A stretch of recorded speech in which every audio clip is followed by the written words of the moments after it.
Welcome back to વાઘ બકરી ચા પ્રેઝન્ટ્સ ફૂડ કોર્ટ. બ્રેક પહેલા આપણે શીખ્યા વેજીટેબલ સાસલિક, તો નોટ કરી લો તેની રીત.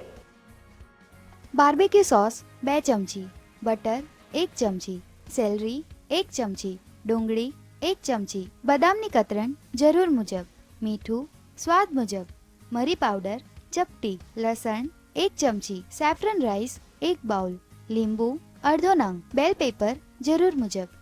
વેજ સાસલિક બનાવવા માટે સૌપ્રથમ કોટેજ ચીઝ સ્ક્વેર્સ લઈ તેને સોસ, ઓલિવ ઓઇલ અને મીઠું નાખી મેરિનેટ કરી રેસ્ટ કરવા મૂકો. પછી પેનમાં બટર, ઓલિવ ઓઇલ, સેલરી, લસણ અને બીન્સ નાખી સોટે કરી લો. ત્યારબાદ પેનમાં બદામની કતરણ, સેફ્રન રાઈસ અને મીઠું નાખી સોટે કરી ડિબલને રેડી કરી પ્લેટમાં મૂકી દો. પછી પેનમાં ઓલિવ ઓઇલ નાખી ટામેટાને ગ્રીલ કરી દો. પછી પેનમાં ઓલિવ ઓઇલ લઈ કોટેજ ચીઝ સાસલિકને ગ્રીલ કરી લો. પછી સર્વિંગ પ્લેટમાં ડિબલ રાઈસ, પોટેટો વેજીસ, સાસલિક, બેલ પેપર, લીંબુ અને બાર્બેક્યુ સોસને સ્પ્રેડ કરી સર્વ કરો. તો તૈયાર છે વેજ સાસલિક. ફ્રેન્ડ્સ, આપણું રસોડું જેટલું નાનું લાગે છે ને એટલું કદી ક્યારે હોતું જ નથી. એમાં જેટલા આઈડિયાઝ, વેરિએશન, ક્રિએટિવિટી એડ કરશું તેટલું જ એ વધારે એક્સપ્લોર થશે. આ વાતથી લઉં છું રજા. કાલે ફરી મળીએ છીએ એક નવી વાનગી સાથે. ત્યાર સુધી keep smiling and stay healthy.